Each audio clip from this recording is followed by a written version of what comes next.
გამარჯობა, მე ისევ ბედნიერი სახლიდან მოგესალმებით. დღეს საინტერესო სტუმარი ყავს, ჩემთვის პატივია. კი, ნატა გაგუა, რომლის დანახვას და მასთან საუბარი ბევრისთვის ჯერ კიდევ სურვილად რჩება, მართლა გეუბნებით და მიხარია, რომ დღეს პირადად ვისაუბრებ თქვენთან. მადლობა, რომ საშუალება მაქვს ასეთი დღეს. დღეს ვისაუბრებთ კვებაზე. ბავშვებისთვის კვება რომ მნიშვნელოვანია, ამაზე მე მგონი აქცენტი აღარ უნდა გავაკეთოთ, იმიტომ რომ წლები ამაზე არა მარტო ექიმები, პედიატრები, ნუტრიციონალები, არამედ მშობლებიც უკვე საუბრობენ. აქ ახლა საუბარია ონკოპაციენტების კვებაზე და კიდევ ტრეინინგებზე, რომელიც ამ ტერიტორიაზე უნდა ჩატარდეს. მოდი დავიწყოთ კვებით. აქცევენ თუ არა ყურადღება ზოგადად მშობლები კვებას ბავშვების და ამ შემთხვევაში, როდესაც ბავშვს რაღაცა კონკრეტული დიაგნოზი აქვს. უნდა შევცვალოთ თუ არა მიდგომები მშობლებმა. მოგესალმებით. დიდი მადლობა მოწვევისთვის, ჩემთვისაც დიდი ბედნიერებაა, რომ აქ ვარ და სილამაზეს და სრულნას და ყველაფერს ვხედავ, სიტყვებით ვერ გადმოვცემ, უბრალოდ ეს არ გადმოიცემა მართლა. რაც შეეხება ბავშვების კვებას, როდესაც ორგანიზმი ცდილობს და იბრძვის გადარჩეს, კომპლექსური მიდგომა აუცილებელი. და ამიტომ არა მარტო ონკოლოგი უნდა იყოს, ონკოლოგი რა თქმა უნდა წამყვანია, პედიატრებიც წამყვანი, მაგრამ ბავშვთა ნუტრიციოლოგები და ზოგადად ექიმები, რომლებიც კარგად ერკვევიან ამ ნუტრიენტებში, კარგად იციან რა მნიშვნელობა აქვს მაკრო მიკრო ნუტრიენტებს ბავშვის ორგანიზმისთვის, იმიტომ რომ ის ზრდის პროცესშია ძალიან მნიშვნელოვანია. ჩვენ შეიძლება იმდენად დავეხმაროთ მკურნალობის პროცესში ბავშვებს კვებით, იმიტომ რომ ის საკვები, რასაც ბავშვი ღებულობს დღეს, რამოდენიმე თვეში მისი ორგანოების და ქსოვილების საშენი მასალა კი არა, უკვე ამ ქსოვილის ნაწილი ხდება და წარმოდგენაც კი შეუძლებელია, როგორ შეიძლება დავეხმაროთ ჩვენ სხვა სპეციალისტებს ამ დროს, რომ იმუნიტეტმა სწორი რეაქცია მისცეს მკურნალობის პროცესს. რაც ძალიან მნიშვნელოვანია და მე მიხარია, რომ დღეს უკვე ონკოლოგები ყოველთვის თუ არა ძალიან ხშირად ამბობენ, რომ პროცესში მიმართეთ ნუტრიციოლოგს, პროცესში. ადრე არ იყო ასე, ხო? არ იყო რეკომენდაცია პირდაპირ გაცემული ონკოლოგისგან. ონკოლოგისგან არ იყო, მაგრამ მედიცინაც ვითარდება, ჩვენს საბედნიეროდ ძალიან ბევრი ინფორმაციას ვღებულობთ ექიმები ბოლო დროს და არ არის ესე, რომ მარტო ვიწრო სპეციალისტი ვარ და მარტო ჩემს ვიწრო სფეროში ვიყო წამყვანი. ჩვენ უნდა გავითვალისწინოთ, რომ სხეული არის სისტემა, არის ღია სისტემა და მისი მხოლოდ ერთი ორგანოს მკურნალობა, ერთი ორგანოს მოფერება არ არის საკმარისი. მთლიანად სისტემა უნდა იყოს და ეს სისტემა თუ გამართულია ბევრ რამეზე, ხანდახან ძალიან აგრესიულ მკურნალობაზეც, მაინც ორგანიზმი იმარჯვებს თავისი უნიკალური მეთოდებით, რომელიც ამოუწურავია. ანუ ბავშვი კი არა, ზოგადად ადამიანს ასაკოვანსაც დიდი რესურსი აქვს, რომელსაც ჩვენ სამწუხაროდ ბოლომდე ვერ ვიყენებთ, მაგრამ მე ვერ ვიტყვი, რომ კვება ერთადერთია, მაგრამ ერთ-ერთი უმნიშვნელოვანესია. კი, და მე მგონია, რომ კიდე ძალიან მნიშვნელოვანია ბოდიში შეგაწყვეტინეთ ინფორმირებულობა. აქ ბავშვები დარბიან ძალიან ბევრს ვიცნობ უკვე და თავად იციან მათი რაციონი. ჩემთვის ეს არ შეიძლება ისე გააზრებული აქვს მათი ცხოვრების წესი. ეს ძალიან მნიშვნელოვანია, ხო? კი, როგორც ახლა აღნიშნა ქალბატონო ნატამ, რომ უკვე ამაზე მიდის საუბარი. მაგალითად, მისაც მამა ანდრია მკურნალობდა, მე ჩემზე ვიტყვი, ჩემს მაგალითზე, სულ ვიძიებდი, აი რა შეიძლება, რა უნდა ჭამოს, რა არ უნდა ჭამოს და ონკოლოგი გვირჩევდა ხოლმე. მაგრამ აი ეხლა უკვე ეს მიდგომა რომ არის, ეგ ძალიან მნიშვნელოვანი არის და ძალიან დიდი მადლობა ქალბატონ ნატას, რომ ჯერ ფონდში ჩვენთან ესე მოვიდა, მეგობრობს, დღეს ჩვენ გადაცემის სტუმარი არის და ამ მიმართულებითაც ძალიან დიდ და კარგ რჩევებს გვაძლევს და ჩვენი მრავალფეროვანი რაციონი, რაც გვაქვს, იქაც რაღაც კორექტირებებს თავის პროფესიული კუთხითაც რომ გაგვიკეთებს, ეგ ძალიან მნიშვნელოვანი არის, თუმცა ჩვენ არადა ძალიან კარგი კვება გაქვთ ჩემი აზრით სუბიექტური. მაგრამ აი სპეციალისტის თვალით დანახული კიდევ უფრო მაინტერესებს, რას გვირჩევდა, რა შეგვიძლია, რომ კიდევ უფრო კარგი და მრავალფეროვანი გავხადოთ. ბავშვების მკურნალობა ქიმიოთერაპიის შემდგომ აი რაღაცების ის აქვთ, აი ვერ ღებულობენ, არა, რაღაცა შეიძლება შეძულდეთ, აი ზოგი საერთოდ ტკბილი აღარ ჭამოს, ზოგს კი სულ მჟავე უნდოდეს, აი იცვლება მათი გემოვნების აი ეს რეცეპტორები, იცვლება და რა ვიცი, ზოგს რაღაც ის უნდა, ზოგს ეგ არ უნდა, ზოგს შეიძლება რაღაცაზე ქონდეს რეაქცია, რომ კითხო, რომ გინდა მაგალითად შემწვარი კვერცხი და უკვე ცუდად გახდეს, არ მოუნდეს. ამიტომ ძალიან რთულია, ძალიან ფაქიზი ამბავი არის და ჩვენ ამაზე ძალიან ბევრს ვმუშაობთ და ძალიან მრავალფეროვანი გვაქვს, ამიტომ საკვები, რომ ყველას მოვერგოთ, რომ ყველამ შეძლოს ჭამოს, მაგრამ აი ეს მნიშვნელოვანი რამაც აი ორგანიზმმა უნდა ბრძოლა გააგრძელოს, იმიტომ რომ ქიმიოთერაპია არა მხოლოდ დაუშვათ კიბოს უჯრედებს ავნებს, არა, იქ ძალიან ბევრ ცოცხალ და საჭირო უჯრედებსაც ავნებს და ამიტომ აი ეს ბალანსი რო შევინარჩუნოთ, ძალიან მნიშვნელოვანია და ძალიან კარგია, რომ უკვე ნუტრიციოლოგები ამაში ჩაერთვნენ. ხშირად გამიგია, შეიძლება არ არის სწორად და მოძველებულია ეს მიდგომა, რომ გარედან მიღებული საკვებით ჩვენ ვთქვათ იმ ბალანსს ვერ შევავსებთ და ვერ აღვადგენთ, რაც საჭიროა ჩვენი ორგანიზმისთვის. თუ შესაძლებელია ვთქვათ სწორი რაციონით მე ვაკონტროლო ჩემი ვთქვათ სისხლის მაჩვენებლები, წამლების გარდა. პრაქტიკულად ჯამთელი ადამიანი რაღაც ეტაპამდე მხოლოდ საკვებით შესაძლებელია, მაგრამ ძალიან კარგი კითხვა უკვე რა არის, იცით? სამწუხაროდ მიუხედავად დიდი მრავალფეროვნებისა, საკვები პროდუქტებიც გამოიფიტა. და ჩვენც რაღაც ხვდებით, რომ ასაკი რა არის ახლა უჯრედის დაბერება, ის კარგავს სითხეს, კარგავს მიკრო-მაკრონუტრიენტებს და თუ სწორად ნუტრიციოლოგი სიღრმისეულად ჩაუჯდება ყოველი პაციენტის ანამნეზს, მას შეიძლება მხოლოდ აი რაღაცა ვიტამინებით, ოღონდ სწორად და გონივრულად დანიშნული მაკრო-მიკრონუტრიენტებით გააუმჯობესოს მისი მდგომარეობა ისე, რომ აი პრევენციულად მიიღოს ზომები, ჯერ კიდევ როდესაც სიმპტომები არ არის, რომ გამოასწოროს მდგომარეობა. ანუ ეს შესაძლებელია. ჩვენი ქვედაზღვარი სისხლში და ზედაზღვარი არ ნიშნავს, რომ ნორმა ყოველთვის არის ქვედაზღვარი. ეს უკვე ვცნობთ, რომ აი რესურსი იწურება და აქ სხვადასხვა ჩარევები ხდება და ბავშვებს რაც შეეხება,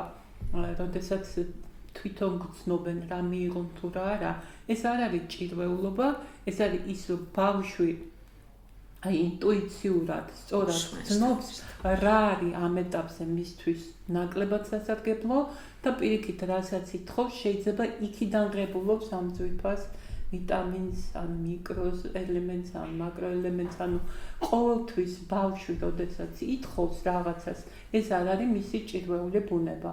ეს უნდა გავითვალისწინოთ პირველ რიგში მშობლებმა და მერე ექიმებმა, რომ შეიძლება ამით ივსებს იმ დანაკლისს, რაც მკურნალობის პროცესში. ჩემ მეგობარ შვილი არ უჩნდებოდა წლების განმავლობაში რა ამის პასუხია, მაგრამ ძალიან კარგად მახსოვს ეს შემთხვევა.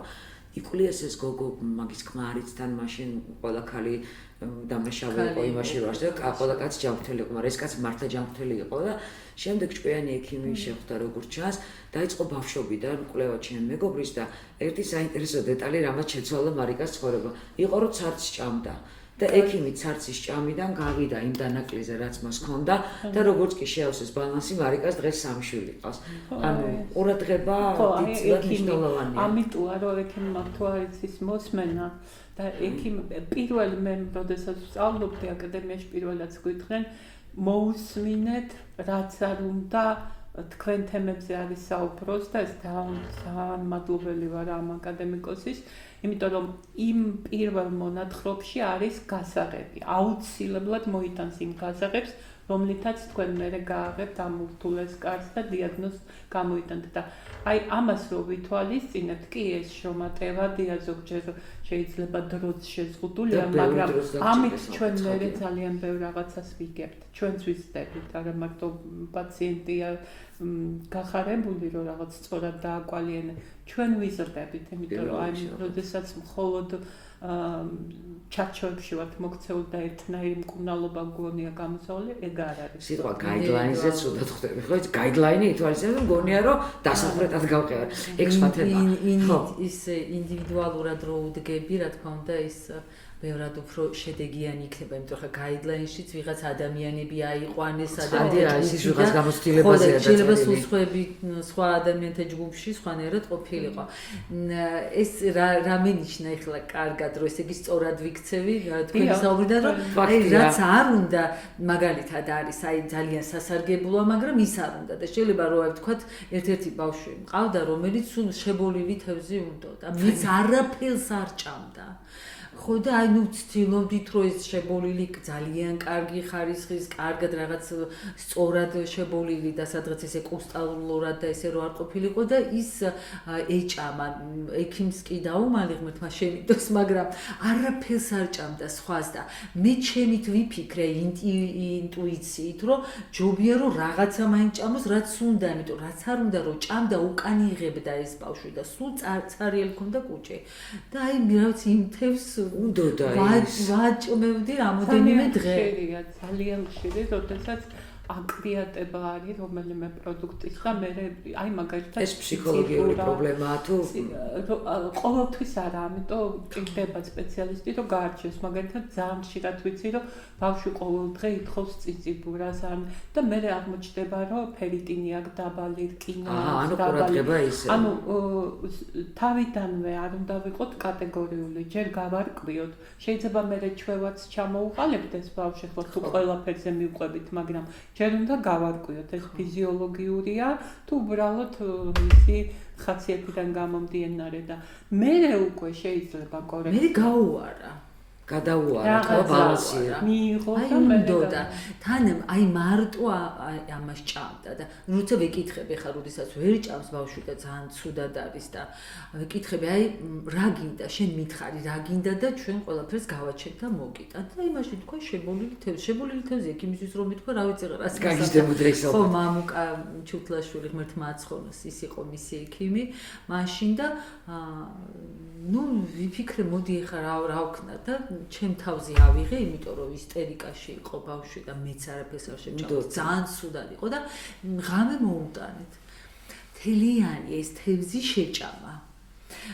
მეორე დღესაც შეჭამა, რო შეჭამა, ანუ საღამოს ხო შეჭამა, რაღაცა ის მეორე დღე უფრო კარგად იყო, უფრო რაღაცა ენერგიაზე და იმას. ენერგია აღიდგინა ბალანსი. მე გაუარა, მე უკვე აღარ უნდოდა და ბუბლიკები უყარდა და ზედმეტი სახელი კედელზე რო წერია ბუბლიკა, ეს გიორგი თედორაძე არის, ხო და აი ეს დღეები ჭამა, ეს თევზი რაღაც უფრო მოკეთდა და მიატოვა მე უკვე თევზს აღარ ჭამდა. ხო, ესე იგი რაღაცა მართლა იმ თევზში ახლა არ ვიცი ომეგა-3 იყო, ცილა იყო, უფრო მარტივი ვიდრე ცხოველურში. თუ აი შებოლვის დროსაც ხო რაღაცა ქიმიური პროცესები არა შებოლილი ხო კანცეროგენია თავიდან ყოველდღე ესე იგი აი ეს ცუდად მახსოვს რომ ყველაზე რაღლი კანცეროგენია კი არასწორი რაღაცა მაგრამ აი ხა რომ მოვისმინე უცეფეს იმიტომ რომ ჩემს ქვეცნობიერში სადღაც ტვინში იყო ეს ნეტა მაშინ სწორად მოვიქეცი თუ არასწორად და რაღაცა ცოტა დავმშვიდდი ამ უბრალოდ დასაწყისშივე ბავშვი გაუპროტესტო რატომ თუ არ გაიგებ მის მოტივაციას ძალიან ცუდია. რამდენ მშობელს ძალუძს რომ მოტივაცია გაიგოს შვილის რატო არ ჭამს მაგალითად რაღაცა სუპს და ჭამს სტრაპკოებას. ეს ხომ მე მგონი თეორიულადაც შეუძლებელია. პედიატრი არ ვარ, მაგრამ საბედნიერო ბავშვებთან ხშირად მაქვს კონტაქტი მაინც და რას ხვდები ვიცით, აი ბავშვი უფრო საინტერესო პაციენტი იშვიათია. უბრალოდ უნდა მოусმინო ზოგჯერ ახლა რაღაცა აგრესიულად გეტყვის ზოგჯერ ეს პროტესტს აკეთებს, მაგრამ ამაში რაღაცა ისეთი დევს, რომელსაც დიდი ამბავი კი არა, აი თავად გასაღები რაღაცა შეიძლება. რა თქმა უნდა, მშობლებს არ აქვს შეიძლება როცა მუშაობენ იმდენ დრო ბავშვს აი მისი ასეთი ყურადღებით რუდუნებით რომ ამიტომა პედიატრები ამიტომა ბავშვთა ნუტრიცია. მაგრამ მეზობელი ხანდახან უკეთ გუჩევს. ყველაზე მეტად მანგრევს ეს, რომ აი მას უშველა და ჩემი შვილისთვისაც კარგია. აგერ გადაღმა იმას მოუხდა, ჩემთვისაც კარგია. თან ბავშვებიც ხვანაირად განვითარებული ახლა. მე მაგალითად ხშირად მესმის ამის ასაკში მე ყოველ დილით ჰერკულესის ფაფას მაჭმევდნენ და არაუშავს გავიზარდე. კი გასაგებია, მაგრამ ხალხი 21 საუკუნეა იმ ფაფაშიც რაღაცა ცვლილებებია უკვე. ადრე რო ძიანი ფაფა იყო ნომერ პირველი, ეხლა ძიანი ფაფა მე რძე ხო უარყავთ საერთოდ ზოგადად. ამიტომ ვითარდება, არა მარტო ჩვენ ვითარდებით, არამედ თვითონ აი პროდუქტების ხარისხიც იცვლება და ის რაც ხდებოდა 50 წლის წინ ეხლა აღარ ხდება ესე და ამიტომ ხო, მაგრამ ევოლუცია ჩვენს გვინდა არ გვინდა მივყვეთ. ჩვენს უნდა მივყვეთ, ხო, რაღაცები ჩვენს მეტი გავიგეთ. კი, იმიტომ რომ ძალიან ბევრი ინფორმაცია ვერ ვასწრებთ ექიმები ამ ინფორმაციის გადახარშვას იმდენი, აი დღეს რო არ წაიკითხავ ხო რაღაცა უკვე ჩამორჩენილი. თან დღეს რასაც მე ვაკვირდები, ძალიან ბევრი დაავადება თითქოს პირდაპირ პროპორციულად დამოკიდებულია კვებაზე და უკვე ბევრი რამ იმყოფება კვებით. კი. ფსიქოსომატიკა, ხო. აი ძალიან შეიძლება მე იდეალურად ვჭამდე, მაგრამ ისევ შფოთავდე და ისევ იყო ამ ანუ მე კი არ უნდა ვემსახურებოდე ჩემ დაავადებას. ხო. დაავადება უნდა იყოს ჩემი ერთ-ერთი მნიშვნელოვანი რუტინული პროცესი, როგორ დავეხმარო ექიმებს, რომ განვიგულოს. მაგრამ კიდევ სამწუხაროდ დასულები ბევრი ყველაფერს იდეალურად აკეთებენ, მაგრამ ემსახურებიან დაავადებას. და ეგ არის ძალიან არასწორი. ეს მე მგონი ფუნდამენტშივე უნდა. არა, ეს ძალიან რთულია ახლა რომ ეგ შეიგნო და დაიწყო პირიქით. კი, ძალიან ახალია. ძალიან რთულიც არის. სატუა რომ საამბობენ რომ ალბათ თქვენც გსმენიათ რომ ყველაფერი გააკეთა, ყველაფერი დაუჯერა, მაგრამ შედეგი არ მიიღო. იმიტომ რომ როდესაც აკვირდები თუ ნაცნობი იყო, ემსახურებოდა ამ დაავადებას. კი არის ეს ცოტა მენტალური რევოლუციაა ახლა ჩემთვის, როგორ არ მოვესახურო დაავადებას და პირიქით. დაავადებას არ უნდა მოვესახურო.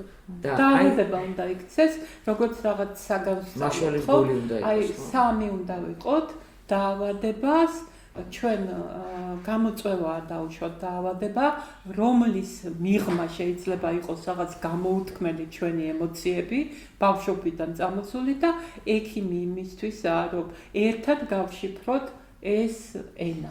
ანუ ფსიქოსომატიკა რატომ მაინტერესებს, ეს არის გამოუთქმელი ჩვენი ემოციები, რომელიც მე ფიზიკურად გვპასუხობს, ხო? ხან თირკმელი აღდგება, ხან თავი აღდგება, თუ ვერ გამოვთქვი, ხატავს სხეულით.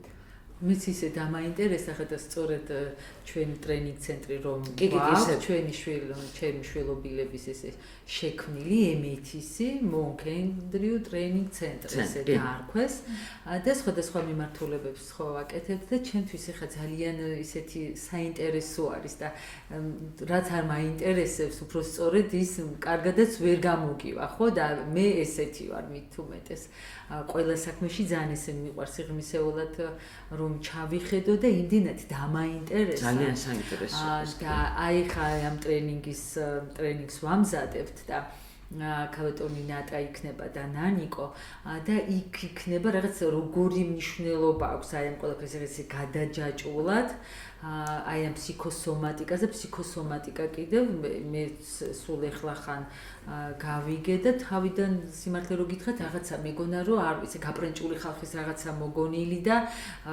ვერ ხვდებოდი რომ ეს ისეთი იყო ზედაპირულად ვისმენდი მაგრამ მე რაც უფრო ხშირად მოვუსმინე ძალიან კარგად მივხვდი და ვიგრძენი და ნანიკო იყო ჩვენთან ერთხელ სტუმრად და ჩემი ერთ-ერთი ბავშვის მამა რომელსაც ბავშვს ჰქონდა ღვიძლის სიმსივნე და დააძლია მადლობა ღმერთს მორჩა საქართველოში ოპერაციას გაკეთა ქიმიოთერაპიები ძალიან დიდი მადლობა ქალბატონ ნინო ტოტოღაშვილს მისი მკურნალი ექიმი იყო და რამოდენიმე წლის მერე სადღაც 4 წელი გავიდა უკვე 5 მამას აქვს აქვს.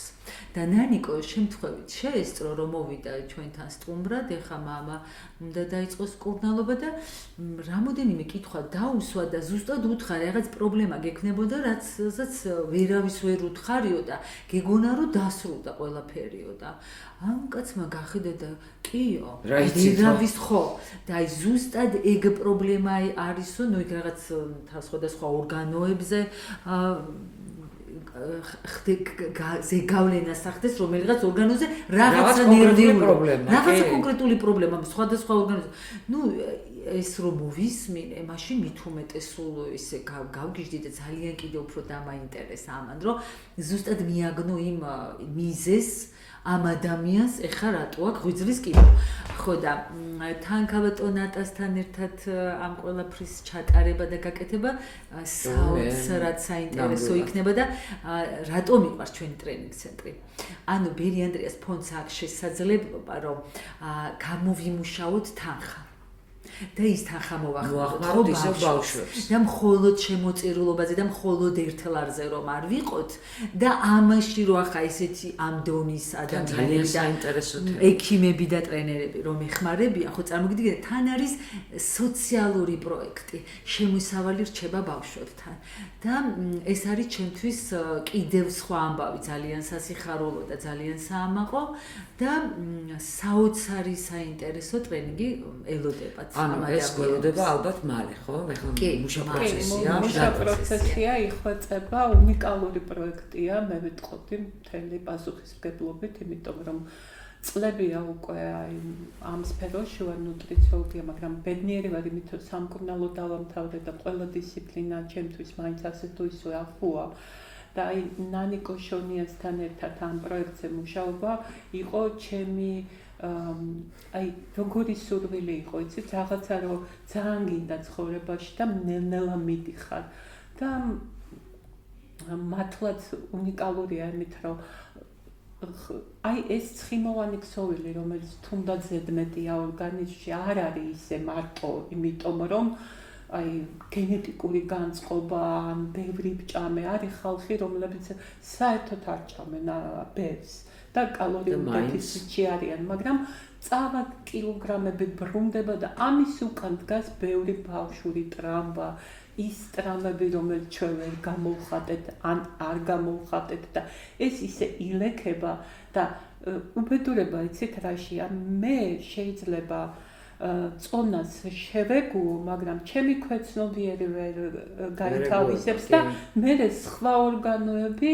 თანაუგრძნობენ და არ არის ჯანმრთელი ამ დროს ადამიანი და მარტო მკურნალობა აი რაღაცა გასტროენტეროლოგის, ენდოკრინოლოგის არ შველის და ამიტომ გამოდის რომ თითქოს ის არ ასრულებს რაღაცა ნდობაც იკარგება ასეთ პაციენტის მიმართ. რო ჩაუხმავდებით რაღაცა ისეთი რაღაცეები აქვს დასამუშავებელი, რომ ეს რო გამოასწოროს, მერე ჩვეულებრივი მკურნალობა ნებისმიერი ექიმის უკვე მოაქვს არაჩვეულებრივი შედეგები. და აი ეს პროექტიც ამას ძალიან კარგი პროექტია და დასწრება თავისუფალია, თავისუფალია ყველასთვის იქნება შესაძლებელი, არა მარტო ექიმებისთვის არის, ხო? შეცვალოს თავისი დამოკიდებულება, კი არა ებრძოლოს ამ აი ეს ძალიან მომწონს, დაავადებას კი არ უნდა ვებრძოლოთ. არ უნდა ვებრძოლოთ. ხო. დაავადება შეიძლება ჩვენ ისე გავგზავნოთ. საერთოდ მე ვფიქრობ, რომ დაავადება ჩვენ გვეძლევა იმისთვის, რომ მოხდეს ჩვენი ტრანსფორმაცია. დეჩმე ამბობს დიაბეტი, მე იმიტომ აქ რო გავზრდილიყავია. ბუნება აკაკიშანიძეც მაგას ამბობდა, რომ ამდენი წელი იმიტომ ვიცხოვრე, რომ ეს დაავადება მქონდა. ანუ ჩვენ გვეძლევა გამოწვევა, რომლითაც ან ტრანსფორმაციას გავივლით ისეც, რომ რაღაცა ნახტომისებური ხდება არა მარტო ორგანიზმში, არამედ ჩვენს ინტელექტუალურადაც, ფსიქოლოგიურადაც და ეს ბუნება ამით აღსჯის ჩვენ. ბუნება გვაძლევს შანსს, რომ გავიზარდოთ. და როგორც დედა თინათინი ამბობს, სიმსივნე კი იყო, რასაც აქ უფრო ხშირად ებრძვიან, რჩეულთა ხვედრიაო. ჩემი დაკვირვება ესეთი არის, აი ოჯახშიც კი ყველაზე განსაკუთრებულ ბავშვს სჭირს რაღაც სხვა განზომილებაში არიან თითქოს მე ესე რა თქმა უნდა ისეთი სიბრძნეა ასეთ პაციენტებში დიდებშიც პატარებშიც მე მქონდა ერთ-ერთი 6 თვიანი კურსი პატარა ბავშვებში ვიყავით და ჩვენ მე მგონი ამ ბავშვების თვალებმა მე იმდენი რაღაცა მასწავლა ცხოვრებაში და ისეთი რაღაცა თმენის ვალდებულება გამიჩნდა რომ ბავშვები როგორი სიბრძნით ექცევიან აი თავიანთ ყველაფერს რომ აი რაღაცა სხვა ამტანობა აქვთ სხვა ისა და აქეთ გვამშვიდებდნენ ახლა ძალიან ემოციურ თემას შევეხე რომ მაშინ ახალგაზრდები და გამოუცდელები ვიყავით და ყოველთვის რაღაცნაირი ის მომქონდა რომ აი ყველა არ ეძლევა ალბათ ადამიანს ესეთ დაავადება როცა ამდენი უნდა გაიაროთ თუნდაც ფიზიკური ტკივილი თუნდაც ემოციური როცა შედეგი არ არის ხარისიერი ან ხო ისეთი როგორც გინდა ამ 1 წელი 2 წელი კარგად იყო მე დაბრუნდეს და აქ ეს ტრანსფორმაციას გადის და კიდე რასაც ჩვენ არ გვეუბნება და შიგნით აბა პატარა გულში და თუ ისილებში და ეგ ხო კიდე რაღაცა ცალკე სამყაროა რომელზეც არ ვიცი მე არ უყურებ დაავადებას როგორც სასჯელს დიდი გამოწვევაა და მართლაც შეულების ხვედრია რა შეიძლება ძალიან დიდი მადლობა მე მგონი დღეს კიდევ ერთხელ ამოტრიალდება ჩემი ცნობიერება ბევრ ამასთან მიმართებით იმიტომ რომ აქამდე დაავადებას როგორც სტრესის აღვქვავდი და ხო არ არის ისე ვამბობდი და რაღაც ეხა აი ამ მივში რაც ცოტათი უფრო მეტი გავერკვე მოვისმინე ხო თითქოს და მაინც ბრძოლა იმიტომ რომ უნდა განაგდო მაგრამ აი თვითონ რაღაც სიტყვა ხო ბრძოლა როგორ არის იცით აი შეიძლება არ არის სწორი შედარება მაგრამ აი როგორც სპორტსმენი რაღაცას ითმენს რომ მე მიაღწიო შედეგისთვის შედეგს ხო ჩვენ რასაც ვაკეთებთ ცხოვრებაში კარგს ყველაფერს დიდი და რუტინული შრომავდეთ ნებისმიერი აი ექიმი რო გახდე რამდენი უნდა წაიკითხო რამდენი რაღაცა უნდა შეგეშალოს შეიძლება ვიღაც პაციენტი არასწორად უმკურნალო და საერთოდ დაღუპო კიდევაც მაგრამ ამაზე სწავლობ აი ზუსტად ისია რომ ეს მე ვერასოდეს ვერ ვიტყვი რომ დაავადება არის სასჯელი დაავადება გვეძლევა იმიტომ რომ აი რაღაცა დიდი გამოცდა ჩავაბაროთ და გავიზარდოთ შეიძლება არ განიკურნო ბოლომდე მაგრამ მაინც რემისია კონდეს თოლის შეიძლება მიგავს ძალიან დიდი ცოდნა და შიგნით კიდე რა ხდება როდესაც გარეთ აი ურთიერთობით ამჩნევ ეს კიდე მოკლედ იგეგმება ძალიან საინტერესო ტრენინგი ბედნიერების სახლში სადაც ყველა შეგვიძლია მოვიდეთ და ალბათ რაღაც ახალი პრიზმიდან შევხედოთ ბევრ რამეს არა ასე ახალი კუთხით დავინახოთ ის რაც აქამდე ვითომ ვიცოდით ხო ზოგმა ვიცოდით მაგრამ საინტერესო იქნება და ისეთი იქნება მრავალწახნაგოვანი არ იქნება ეს რაღაცა ტრაპარეტული დიეტების კრებული ან რამე ეს იქნება რაღაც საკუთარი თავი რო გაიცნო და კიდე ერთხელ გადახედო რა იყოს სწორი ცხოვრებაში და რა არა ამ კუთხით მოკლედ ეს და კიდე სხვა ბევრი საინტერესო თემა ალბათ გაჟღერდება ამ ბედნიერების სახლში როდის ჯერ ზუსტად არ ვიცით იმიტომ რომ მუშა პროცესია ჯერ როცა დავლაგდებით ავწევად შეგატყობინებთ მე რო პირველ რიგში ვიждები ფურცლი და პასტით ეგ ზუსტად ვიცი მადლობა მადლობა თქვენ და მე ბედნიერი ვარ რომ აქ მოვხდი და მეც მხოლოდ ისე არ არის რომ ჩვენ გავცემთ ჩვენ ბევრი რაღაცა მოგვეცა აქ, ბევრი რაღაცა უკვე ვისწავლე და ძალიან მიხარია, რომ აქ მოვხდი. მეც მიხარია, ნამდვილად ძალიან და თქვენ კიდე არ დაგეზაროთ და ერთხელ დილომში ქალაქის ცენტრში შემოიარეთ და ნახეთ რანაირად ცხოვრობენ ოჯახები, რომლებიც საოცარი სამყარო, რომელიც ძალიან რთულ გზას გადიან. მოდით და ეს თქვენი თვალით ნახეთ. მომავალ ოთხშაბათამდე გემშვიდობებით, მანამდე კი არ დაიზაროთ, ეს ვიდეოც მოიწონეთ, სხვა ვიდეოებიც მოიწონეთ, თუმცა ნახვის გარეშე არაჯერ მოისმინეთ, გაიაზრეთ, გაანალიზეთ და დაგვეხმარეთ, რომ რაც შეიძლება მეტ ადამიანამდე მივიტანოთ ეს ჩვენი სათქმელი. გემშვიდობებით. ყოველ ოთხშაბათს 21 საათზე ინტერნეტ გადაცემა სიცოცხლის ხედი.